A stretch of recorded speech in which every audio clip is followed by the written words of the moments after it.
마가복음 9장 2절부터 9절까지 신약성경 68쪽입니다. 마가복음 9장 2절부터 9절까지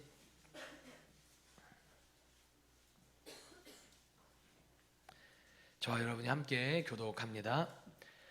엿새 후에 예수께서 베드로와 야고보와 요한을 데리시고 따로 높은 산에 올라가셨더니 그들 앞에서 변형되사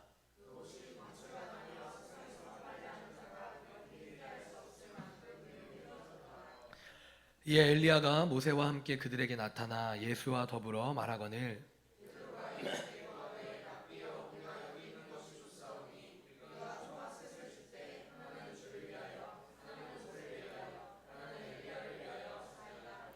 이는 그들이 몹시 무서워하므로 그가 무슨 말을 할지 알지 못함이더라.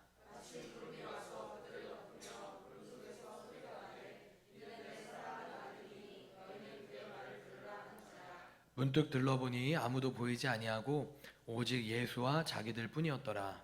그들이 산에서 내려올 때에 예수께서 경고하시되 인자가 죽은 자 가운데서 살아날 때까지 본 것을 아무에게도 이르지 말라 하시니 아멘. 앉으셔도 됩니다.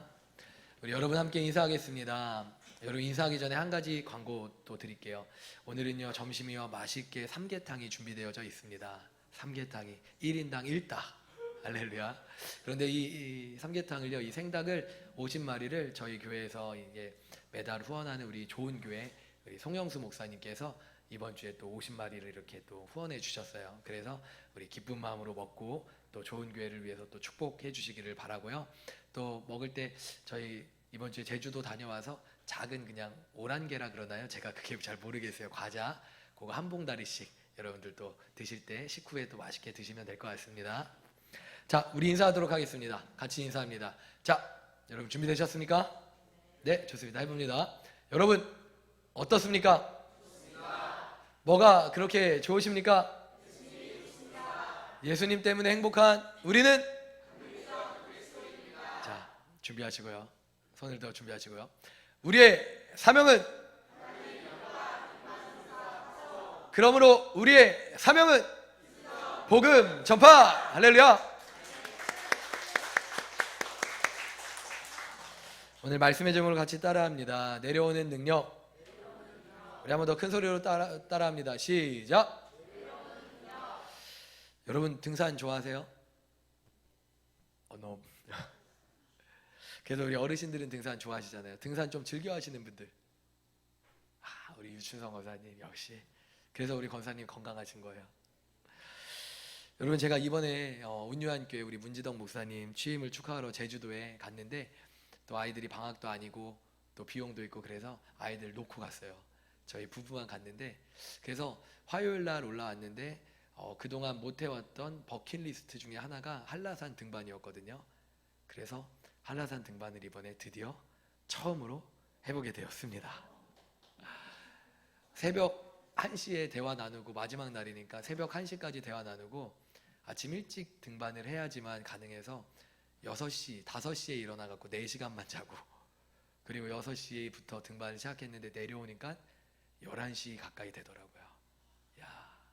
그래서 제가 그렇게 백록담까지 못 가고 그 바로 밑에 영실 코스를 통해 가면요 이 윗세오름이라는 정상이 있거든요. 그래도 거기가 지금 무시하는 분들이 좀 계신데 그래도 거기도 1700m 고지예요. 1700m 고지.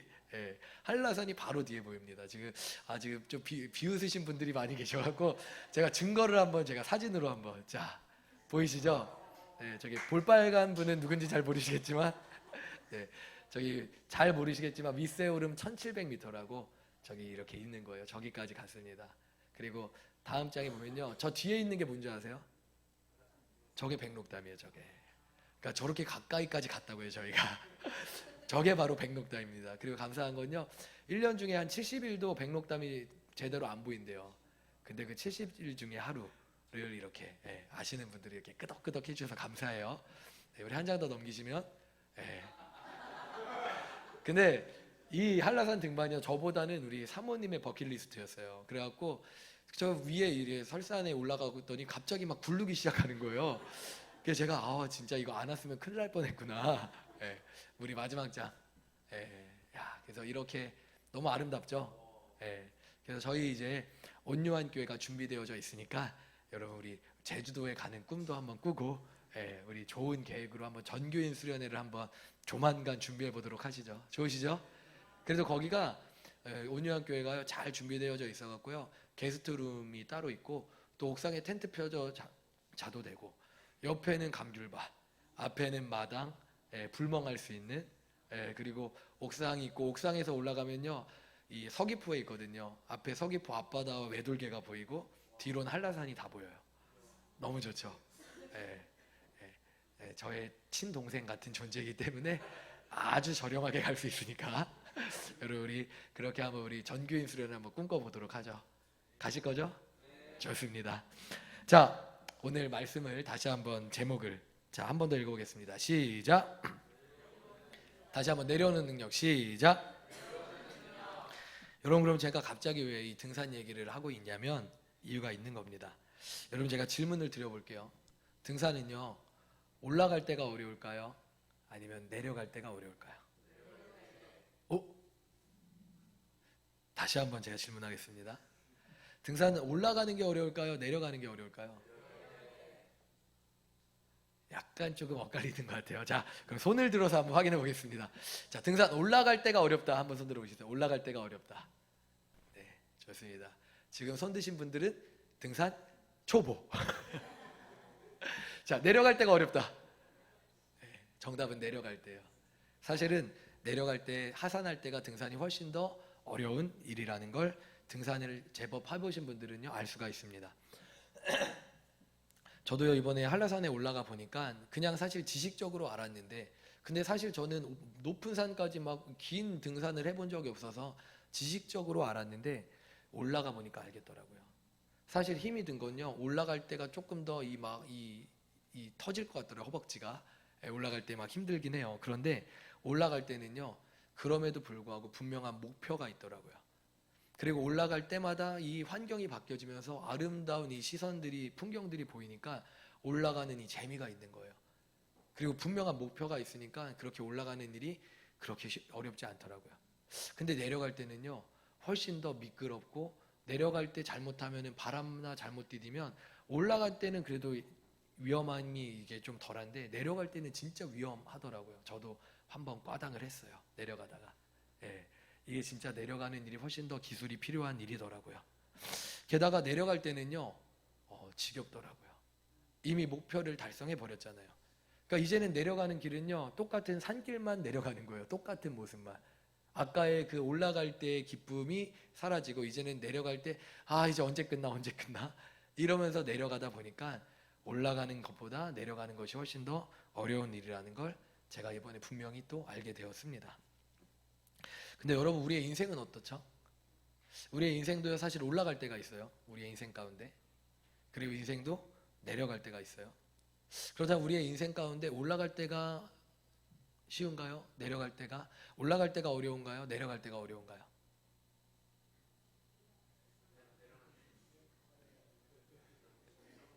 둘 다 어려워. 둘 다 어려워. 이게 정답이죠. 인생은요 늘 어려워요. 하지만 다시 한번 돌이켜볼 때 올라갈 때는요 인생으로 올라갈 때는요 인생이 나의 인생 가운데 상승하고 있는 그때에는요 그래도 신이 나요. 그러다 보니까 정신없이 막 일하고 막 정신없이 분주한데 그럼에도 불구하고 쑥쑥쑥 올라가는 그 재미에 따라 그 목표를 향해 올라가는 그 일이 돌이켜보니 그렇게 어렵지 않더라고요. 근데 여러분 이런 말 있잖아요. 박수 칠 때 근데 그 말이 왜 어려운 말이냐면 박수 칠 때 떠나기가 쉬워요, 어려워요? 정상의 순간에서 잘 내려오는 게 쉬워요, 어려워요? 어렵다는 거예요. 인생도요 내려가는 것이 더 어렵다는 겁니다. 그리고 내려가는 길이 인생에서도요 더 어려운 이유는 올라갈 때는 그래도 이 목표를 향해 올라가고 있는 그 기쁨에 즐겁고 재밌고 신이 나고 근데 내려가는 일은요 사실 재밌는 일이 아니잖아요. 정상이 즐겁지 정상에서 내려가는 그 일은요 재밌는 일이 아니잖아요. 그러니까 우리의 인생에서도 내려가는 일이 재밌지가 않고 어렵다는 겁니다. 여러분 제가 왜 갑자기 이런 이야기를 계속 꺼내냐? 왜냐하면 오늘 본문에 등장하는 내용이 예수님과 제자들의 정상의 순간이었기 때문이에요. 특별히 제자들에게는 그 순간이 예수님과 함께 있었던 3년간의 동거동락한 제자의 훈련 가운데 가장 큰 영적의 정상의 순간이었다는 겁니다. 그럼 그 순간이 어떤 날이었냐? 그 순간은요, 이런 날이었어요. 예수님이 변화산이라는 곳에 계셨던 날이었습니다. 여러분, 변화산에서 어떤 일이 있었는지 기억하세요? 흐뭇하게 흐렴풋이 기억나세요? 먼저 여러분, 우리 예수님이 어떤 분이셨는지를 먼저 기억해야 돼요. 예수님 이 땅에 계실 때는 우리와 똑같은 인간이셨어요. 그런데 예수님 하늘나라에 계실 때는 어떤 분이셨죠? 신, 바로 성자 하나님이셨어요. 이 땅에 계실 때는 우리와 똑같은 인간이어서 시장하시고 배고프시고 굶주리시고 또 넘어지시고, 이게 우리 예수님의 모습이었어요. 그런데 하늘에 계실 때 예수님은요, 다른 분이었어요. 하늘에 계실 때 예수님은요, 전지전능한 하나님이셨다고요. 믿으십니까? 이사야서 6장에 보면요, 이사야가 예수님을 천상에 있는 하늘의 예배를 보게 되는데, 그때 그 영광 가운데 주님을 만나게 돼요. 근데 이사야 선지자가 그 환상에서 본 그 주님은 어떤 모습이었냐면요, 천사들이, 스랍들이 모셔서 있는데 6날개를 가지고 있는 거예요, 천사들이. 근데 그 천사들, 죄 한 번 짓지 않은 그 천사들이 감히 예수님을 쳐다볼 수가 없어서 그 영광의 예수님을 2날개로 얼굴을 가리고, 2날개로는 자신의 발을 가리고, 그리고 2날개로는 날갯짓을 하면서 날아다녀요. 그리고 예수님의 곁에 모셔서서 얘기를 하는데, 거룩거룩거룩하다, 거룩거룩거룩하다, 계속 영원토록 천사가 하는 일이 뭐냐면 그렇게 예수님의 영광을 올려드리는 일이에요. 이게 바로 예수님이 천상에서 받으셨던 영광이라는 겁니다. 그런데 그 거룩하신 예수님, 그 거룩하신 하나님이 이 땅에 무엇으로 오셨다고요? 무엇으로 오셨다고요? 인간으로, 사람으로 오셨다고요. 여러분, 이 땅에 처음 온 예수님의 말씀이 무엇인 줄 아세요? 제가 몇 번 얘기한 적이 있어요. 이 땅에 처음 오셨던 그 예수님이 하신 말씀, 응해, 응해. 예수님이 뭐 이 말씀 하셨을 것 같아요? 갓난아기가 내가 너희를 구원하여 왔노라, 회개하라, 이런 말씀 하셨을 것 같아요? 시온이가 그 말을 해도 재밌잖아요, 우습잖아요. 예수님 전혀 그러지 않으셨어요. 예수님 그 말구유에 인간으로 진짜 오셨기 때문에 예수님이 하신 첫 마디는요, 응애 응애 우셨다는 거예요. 근데 여러분, 이게요, 우리에게는 웃기는 일, 재밌는 일이지만 사실 여러분 생각해 보세요. 이 우리가 잘 아는 이 부자의 대명사가 만수르예요, 만수르. 만수르가 어느 날 거지가 되었다면 어떤 충격을 받을까요? 근데 만수르가 거지 된 것과 하나님이신 그분이 인간 된 것, 어떤 것이 더 큰 충격일까요? 비교 자체가 안 되겠죠. 예수님이 이 땅에 오셨다는 건, 인간이 되셨다는 건 그런 의미였어요. 그런데도 불구하고 예수님은요, 그 모든 불편을 감내하면서까지 이 땅으로 오셨고 인간이 되셨다는 겁니다. 다시 말해서 그분의 내려오심으로 인해서 우리는 비로소 구원받았다는 겁니다. 아멘. 여러분, 이게 바로 내려옴의 능력이에요. 이게 바로 내려오는 능력이에요. 올라가는 능력을 사람들은 많이 구해요. 우리의 인생을 돌이켜보세요. 하나님 앞에 기도하는 기도의 제목 가운데 잘 내려가게 해주세요 라는 기도가 많아요? 아니면 사실 올라가는 기도를 구해요? 하나님 잘 되게 해주세요, 높아지게 해주세요, 하나님의 영광을 위해서 저를 이렇게 사용해 주세요. 우리 올라감을 위해 기도하잖아요. 그런데 사실 진짜 능력은 어디에 있냐면 내려오는 능력에 있다는 겁니다. 잘 이해가 안 되시니까 아직 아멘이 없죠? 그럼 왜 내려오는 능력이 그렇게 중요하냐? 지금부터 이야기하겠습니다. 다시 말씀드립니다. 오늘 본문에서 제자들은요, 영적인 최정상의 순간을 맞이하고 있는 거예요. 그들이 경험한 최정상의 순간이에요. 예수님은 특별히 오늘은요, 12명의 제자들을 다 불러 변화산에 올라가신 게 아니에요. 예수님은 특별한 순간에는요, 12명의 제자들 가운데도 특별히 3명의 제자들을 엄선해 갖고 부르셨어요. 그 3명의 제자가 누구죠? 베드로, 야고보, 요한. 이 3명이 수제자였어요. 그래서 12명 가운데서도 특별한 순간에는 이 3명만 데리고 가신 거예요. 다시 말해서 지금 이 변화산에 3명만 데려가셨다는 건 이 변화산은 모두에게 공개할 수 없는 특별한 순간이었다는 거예요. 그리고 그곳에서 그들이 경험한 일은요, 실제로 너무나 놀라운 일이었다는 겁니다. 여러분, 그들이 보고 있는 가운데 갑자기 광채가 나기 시작하는 거예요. 예수님의 머리부터 광채가 나기 시작하는 거예요.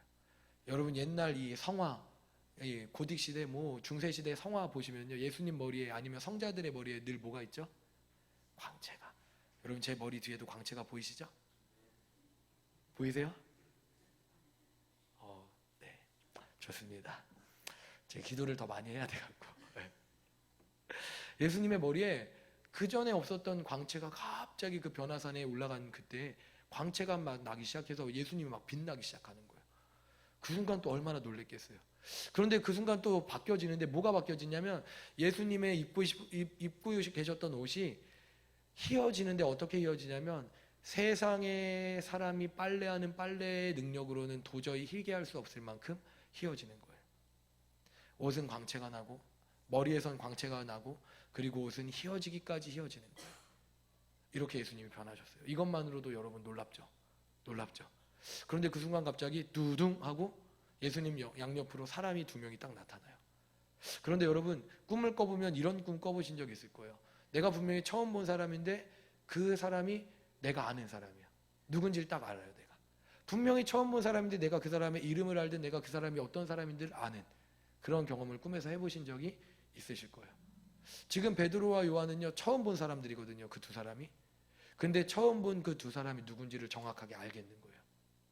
그럼 그 처음 본 두 사람이 누구였죠? 누구와 누구?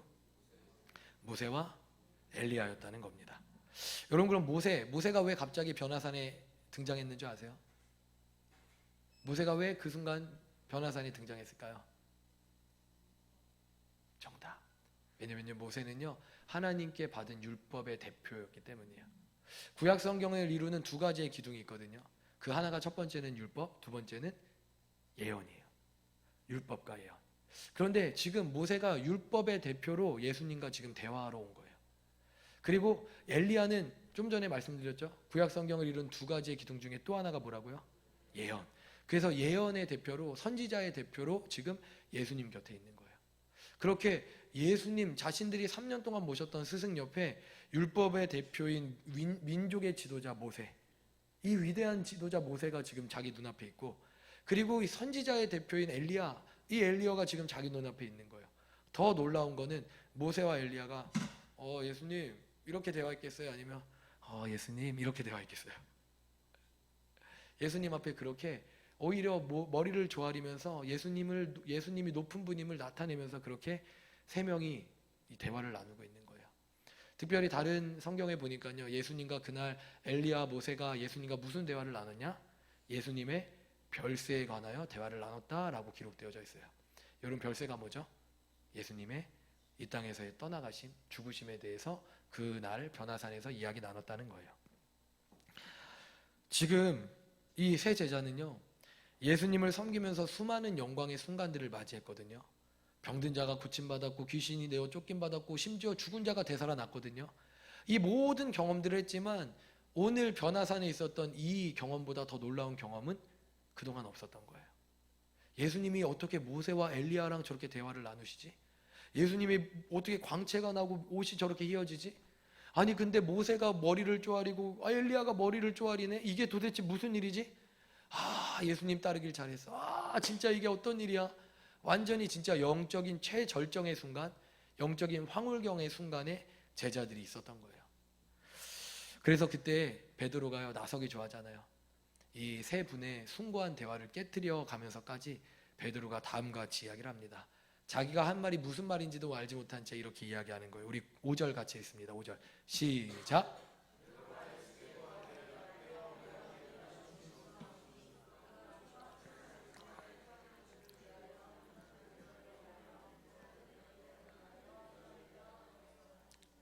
아멘. 여러분 베드로가 한 말이 무슨 말인지 이해되세요? 여러분 이게 무슨 의미였냐면요. 여기 눌러 앉겠다는 거예요. 지금 이 황홀한 순간에 영원히 머물고 싶다라는 얘기예요. 이 영적인 최절정의 순간에 그대로 쭉 머물고 있고 싶다라는 의미였어요. 그래서 그 일을 위해서 예수님을 위해 초막 하나를, 모세를 위해 초막 하나를, 엘리야를 위해 초막 하나를 짓고 우리와 함께 이 절정의 순간에서 계속 있어요. 이렇게 이야기한 겁니다. 여러분 베드로의 이 마음이 이해가 되세요? 여러분들도 혹시 근데 이와 같은 고백을 드려보신 적 있지 않으세요? 부흥회 때 깊은 은혜를 누리시는 거예요. 그리고 이 은혜 가운데 깨질 않길 원해요. 영원히 이 은혜 가운데 있길 원해요. 이런 고백 드려보신 적 없으세요? 저는요 그런 고백을 수차례나 드렸어요. 주님, 영원히 주님만 이렇게 사랑하길 원해요. 주님, 이 은혜의 감격 속에서 깨지 않길 원해요. 주님, 계속 이 은혜 가운데 있기를 간절히 원해요. 근데 여러분, 저 지금 어디 있어요? 무슨 말이에요? 예수님이 그 기도에 응답하지 않으시고 거절하시더라고요. 몇 번이나 그런 기도를 드려본 적 있는데 이제는요 그런 기도를 드리지 않아요. 왜냐하면 그 기도는 예수님이 응답하시는 기도가 아님을 알았기 때문입니다. 여러분, 그럼 오늘 베드로의 요청에 어떻게 응답이 되어지는지 볼까요? 영원히 머물러 있고 싶다는 그 영적인 절정의 순간에 영원히 머물러 있고 싶다는 그 베드로의 요청에 어떻게 응답되어지는지 우리 8절을 같이 읽겠습니다. 8절 시작.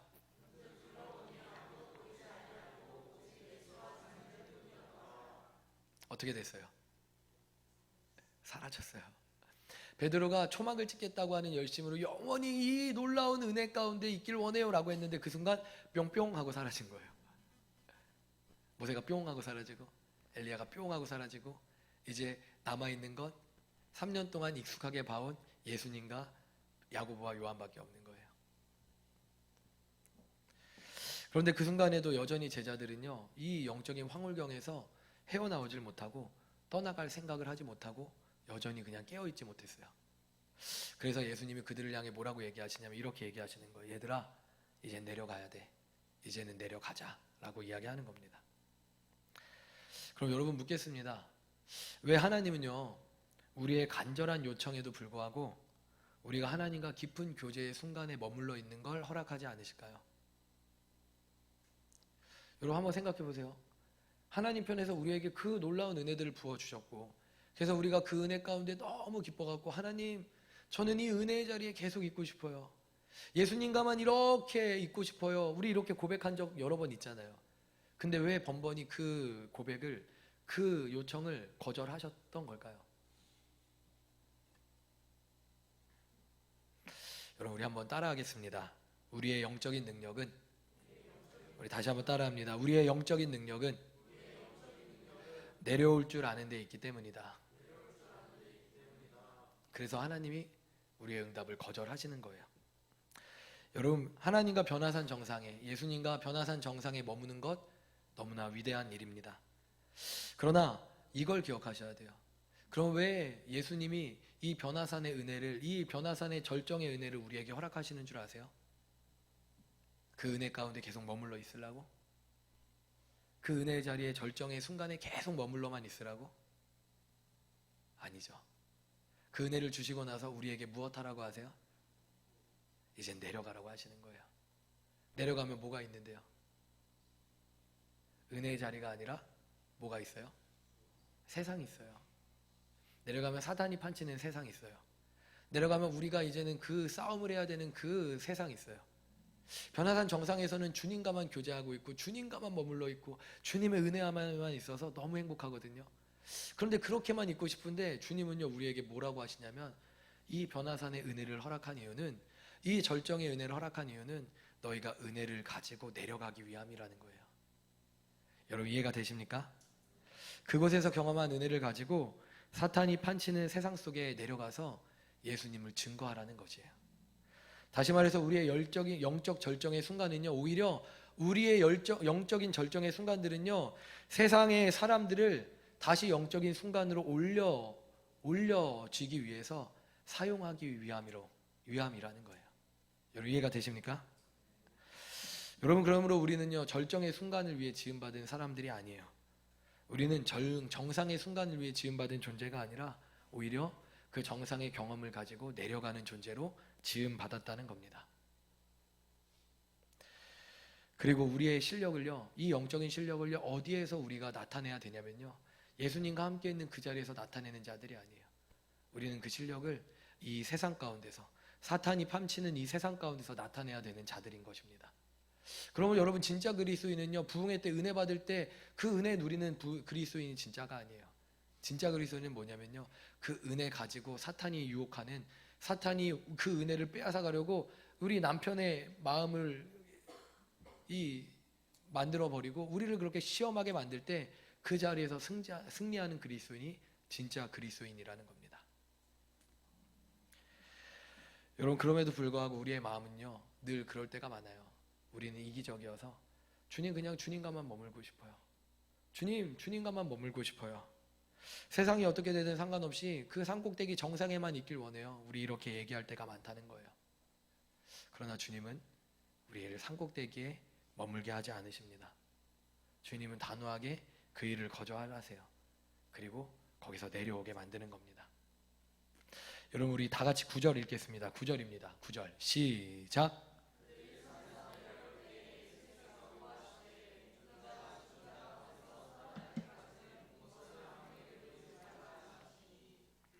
여러분, 예수님이 내려가실 때, 우리는 산에서 내려갈 때 세상과 맞서 싸워야 되잖아요. 근데 그날 변화산 정상에서 내려가셨던 예수님은 이제 무엇 하셔야 됐는지 아세요? 십자가를 준비하셔야 됐어요. 십자가에 달리기 위해 내려가셨다는 거라고요. 예수님이 내려가는 의미는 십자가였다는 거예요. 내려오는 길에 여전히 정신 못 차리고 산 위에서 있었던 이 황홀함에 빠져있는 제자들에게 예수님이 그 이야기 하시는 거예요. 내가 이제 내려가잖아. 나는 이제 십자가에 달려 죽을 거야. 그리고 살아날 거야. 예수님이 한 이야기는 그거였다고요. 예수님이 내려오는 능력, 예수님이 하늘의 모든 영광을 버리고 이 땅에 오신 이유도 바로 십자가를 위함이셨잖아요. 변화산의 그 절정 가운데 예수님 머무시지 않고 제자들을 깨워갖고 이제 내려가, 우리 내려가야 돼 라고 이야기하시며 내려가는 그 길에 말씀하신 게 뭐냐면 십자가라고요. 우리 이제 십자가, 내가 이제 십자가를 담당할 거야. 주님 또 말씀하세요. 내가 많은 고난을 당하고 멸시를 받게 될 거야. 여러분, 예수님이 변화산에서 내려오신 건 그런 의미였다는 겁니다. 내려오심으로 인해서 많은 고난과 멸시를 받고 마침내 십자가에 달려 죽게 되었다는 거예요. 여러분, 그러므로 내려오는 능력은요 올라가는 능력보다 훨씬 더 어려운 일임을 기억하시길 바랍니다. 여러분, 제가 14살 때 예수님 만났다 그랬잖아요. 14살 때 예수님 만났는데 14살 때 예수님을 진짜 찐으로 살아계신 예수님 만났는데 제가 진짜 변화된 건 언제였냐면 24살이었어요. 14살 때 예수님 만나고도 24살이 되기까지 10년 동안을 저는요 정말 많이 방황했어요. 제가 다른 데 가서는 얼마나 방황했는지까지 얘기를 하는데 저희 교회에서는 앞으로 계속 목회를 해야 되니까 다 얘기할 수는 없어요. 꽤 많이 방황했어요. 진짜 꽤 많이 놀았어요. 그런데 그렇게 10년을 방황을 했는데 그렇게 10년을 방황하다가 너무너무 부대끼는 거예요. 제 안에 예수님 사랑하는 마음도 진짜였거든요. 그래서 24살에 제가 한 가지 결심을 했어요. 다시 말해서 저는요 올라갔는데 올라가고 어떻게 내려가는지를 능력을 알지 못했던 거예요. 세상 가운데 사탄은 계속 저를 유혹하는데 사탄은 계속 저를 사탄의 밥을 만들려고 하는데 어떻게 맞서 싸워야 되는 능력이 없는 거예요. 한 번만 올라가 봤지 그 정상을 경험해 봤지 어떻게 내려와야 되는지 모르겠는 거예요. 그렇게 10년을요 내려오는 방법을 몰라서 제가 싸우고 지치고 넘어졌어요. 그런데 24살 되던 그해 제가 한 가지를 결심해요. 군에서 제대하고 나서 2월이 되었는데 복학을 하면서 제가 한 가지를 결심했는데 그게 뭐냐면 내가 오늘부터 매일 1시간 말씀 읽고 매일 1시간 기도해야지. 이걸 제가 생명 걸기로 마음먹었어요. 그리고 그 일을요 그날부터 하루에 2시간, 보통은 2시간 반, 3시간, 3시간 반, 4시간 그냥 말씀이 좋아지더라고요. 말씀이 너무 재밌더라고요. 제가 그냥 그렇게 결심만 했을 뿐인데 기도하는데 하나님의 음성이 들려지기 시작하더라고요. 얼마 지나지 않았는데도 하나님이 저에게 진짜 말씀하시기 시작하더라고요. 그렇게 매일 말씀과 기도를 24살 그때부터 지금까지 생명 걸고 하고 있어요. 할렐루야. 그런데 여러분 놀라운 일이 뭔지 아세요? 제가 그렇게 내려오는 능력을 힘있기 시작하니까 세상 속에서 맞서 싸울 힘이 저에게 생기기 시작하더라고요. 전에 14살에 그냥 정상만 경험하고 내려가는 능력을 알지 못했던 그때에는 늘 사단의 밥이 돼갖고 오늘 지고 내일 지고 맨날 그렇게 하나님 앞에 부끄러워갖고 울었거든요. 그런데 24살에 예수님을 진짜 제대로 알기로 결정하고 매일 1시간 매일 1시간 기도와 말씀을 하나님께 드리기 시작하자 그때부터 제 삶이 진짜 달라지기 시작하더라고요. 제가 변화되기 시작하더라고요. 저의 거칠었던 모습과 입술과 저의 생각들이 달라지기 시작하더라고요. 그리고 세상과 맞서 싸울 힘이 생기기 시작하고 그때부터 제가 사역을 시작했거든요. 그런데 정말 제가 어떻게 사역을 할 줄 몰랐는데 제가 사역을 하는 그 사역의 자리를 통해 하나님이 일하시기 시작하더라고요. 너무 놀라웠어요. 그렇게 여러분 이제는 20년이 지났거든요. 그런데 20년이 지나니까요, 24살 시작했던 그때와 오늘 저를 돌이켜보면 그때와는 비교할 수 없는 하나님을 알아가는 은혜와 지식이 제 안에 머무름을 보게 돼요. 저의 사랑의 깊이와 넓이가 완전히 달라져 있음을 보게 돼요. 저의 사람을 이해하는 이해의 폭이 완전히 달라져 있음을 보게 돼요. 전에는요, 여전히 두려운 마음들이 있었거든요. 예수님을 처음 알아가는 그때에는요, 저를 두렵게 만드는 것들이 있었어요. 저를 염려하게 만드는 것들이 있었어요. 그런 것들이 저를요, 어느 날은요, 슬프게 만들고 가라앉게 만들었어요. 근데 여러분, 제가 강단에서 거짓말할 수 없잖아요. 지금은 어떤지 아세요? 저의 마음을 슬프게 하는 일? 1년 365일을 살아가다 보면 슬픈 일들이 왜 없겠어요? 그런데 저의 마음을 1시간 이상 슬프게 하는 일? 없어요. 없어요. 1시간 이상 저의 슬픔의 감정을 제 안에 머무르지 않게 하시더라고요.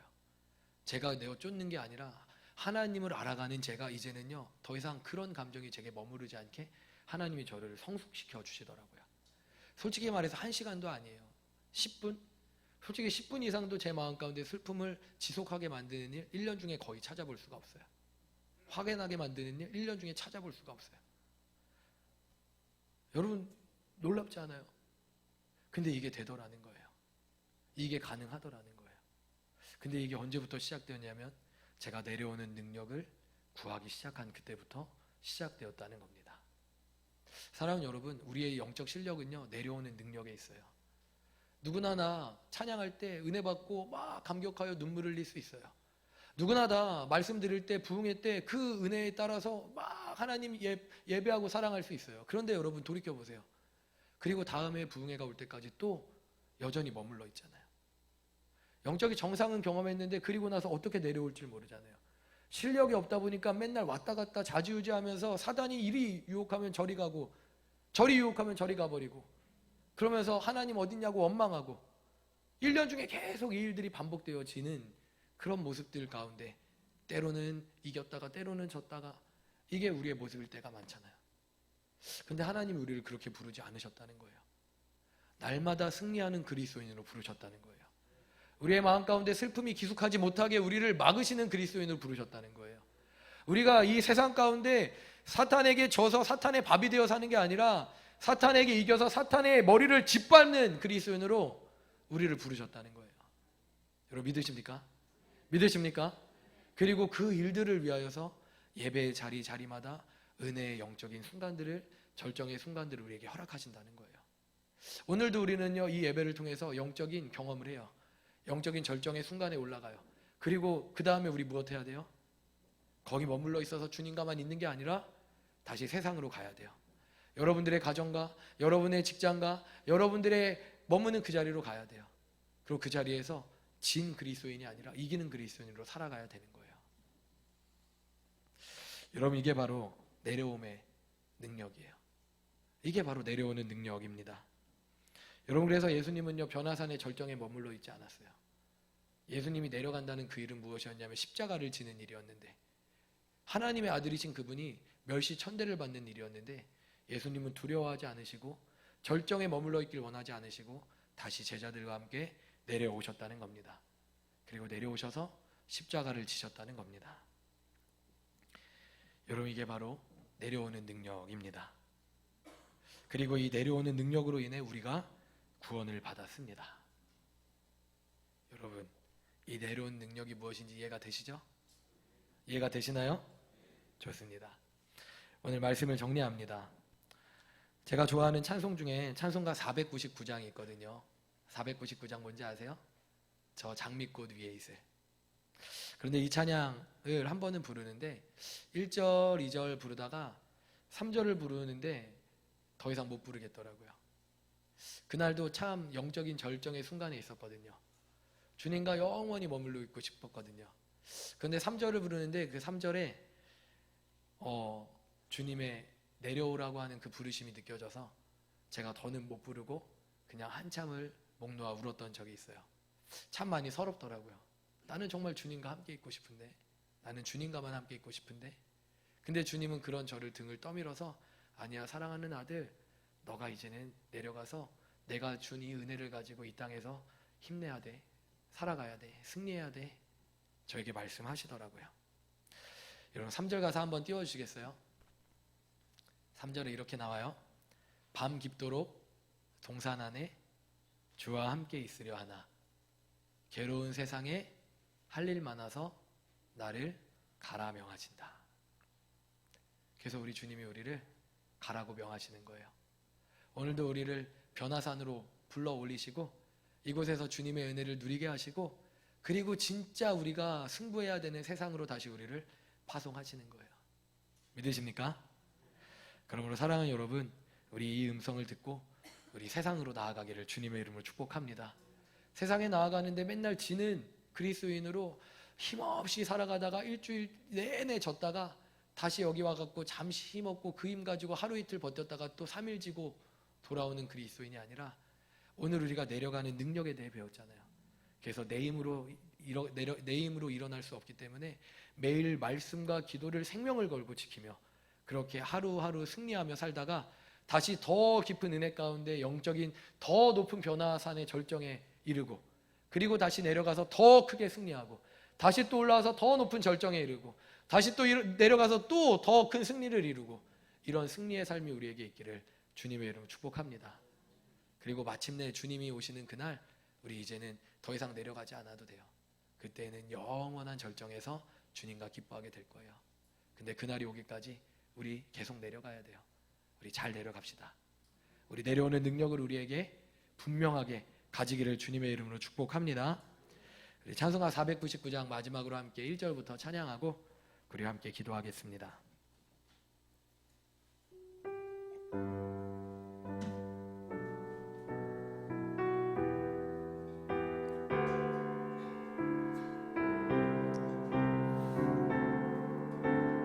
우리 함께 찬양합니다. 주여 지난 밤, 주여 지난 밤 내 꿈에 배었으니 그 꿈 이루어 주옵소서. 밤과 아침에 계시로 보여주사 항상 은혜를 주옵소서. 나의 놀라운 꿈 정녕 남이 끼는 장차 큰 은혜 받으표니 나의 놀라운 꿈 정녕 이루어져. 찬송가 490장입니다. 마음 괴롭고 아파서 낙심될 때 내게 소망을 주셨으며 내가 영광의 주님을 바라보니 앞길 환하게 보이도다. 나의 놀라운 꿈 정녕 남이 끼는 장차 큰 은혜 받을 표니 나의 놀라운 꿈 정녕 이루어져 주님 얼굴을 배우리라. 세상 구조는 나날이 변하여도 나는 내 믿음 지키리니 인생 살다가 죽으니 꿈 같으나 오직 내 꿈은 참되리라. 나의 놀라운 꿈 나의 놀라운 꿈 정녕 남이 끼는 장차 큰 은혜 받을 표니 나의 놀라운 꿈 정녕 이루어져 주님 얼굴을 배우리라. 나의 놀라운 꿈 정녕 남이 끼는 장차 큰 은혜 받을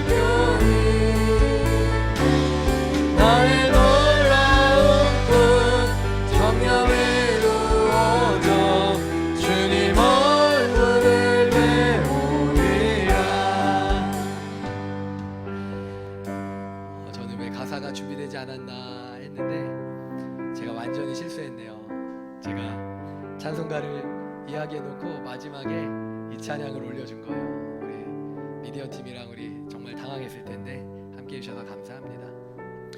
여러분, 근데 방금 전에 했던 이 찬양도요, 제가 전에 말씀드렸지만 저에게 같은 은혜를 하나님이 저에게 주셨던 찬양이었어요.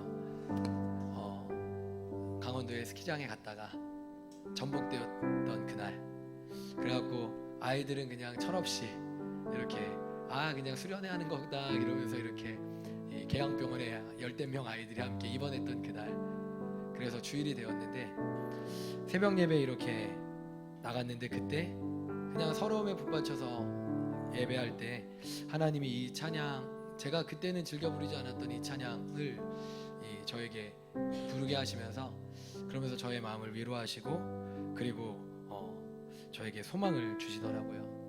여러분, 우리는 결국 천국 가는 그날까지는요, 내려오는 능력으로 살아가야 돼요. 천국 가는 그날까지는 내려오는 능력으로 살아가야 돼요. 그런데 그 내려오는 능력을 우리가 또 하는 거 아니에요. 주님이 우리에게 주세요. 믿으십니까? 나의 놀라운 꿈이 반드시 우리에게 이루어질 건데, 천국에서도 이루어질 건데, 그날까지 우리 내려오는 능력을 가지고 살아가야 됩니다. 그래서 우리 시간 같이 한번 기도할게요. 기도할 때 하나님, 변화산 정상에서의 이 영적 절정의 순간만을 구하였던 내가 아니라 이제는 내려가는 능력을 힘입기 원합니다. 그러나 올라가는 일이 쉽지만 내려가는 일은 어렵듯이, 내려가는 그 능력, 세상 가운데 주님의 이름을 나타낼 수 있는 능력을 갖기 위해선 내가 말씀과 기도로 매일같이 깨어 있어야 되고 무장되어져 있어야 합니다. 주님, 나의 영적 실력을 나타내야 되는 세상 속에서 진자로 살아가는 것이 아니라 이긴 자로 살아가게 하시고, 주님, 그 일을 위해서 다시 말씀과 기도를 붙들고 승리하며 살아갈 수 있도록 우리에게 힘과 능력 부어달라고, 우리 시간 주님을 외치고 한 번만 같이 기도합니다. 주여